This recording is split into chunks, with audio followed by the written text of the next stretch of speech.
کته نبی مونږ بستا خبره وګورو صالح علیہ الصلوۃ والسلام الله په دربار کې لاسونه پورته کړل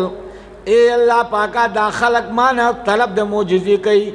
الله معجزه زما په لاس کې نه ده الله معجزه ستا په قبضه قدرت کې ده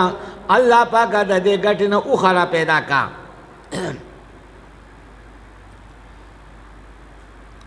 نو مفسرین لیکي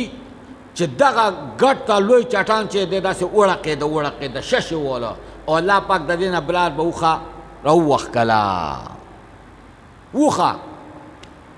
لنګانه والا اوښه هغه پیدا شوله نو بیا ولګېدو هغې نفر هغه اوښه بیا ګوډه کړله هغه داسې اوښه وه چې کله به اوبو له لاړه نو د دو د ساوري به دې ترېدل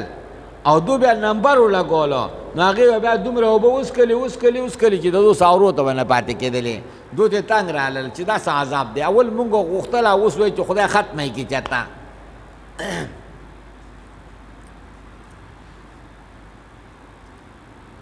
اے زما قوما هذه ناقة الله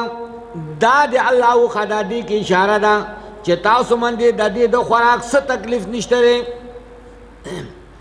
یو اشاره په دې کې دا ده چې تاسو باندې به د دې د خوراک څه تکلیف دویمه اشاره دا ده چې توهین د معجزې سبب د عذاب دنیوي دی چا چې د معجزې توهین وکړو د باندې به دلته کې عذاب راځي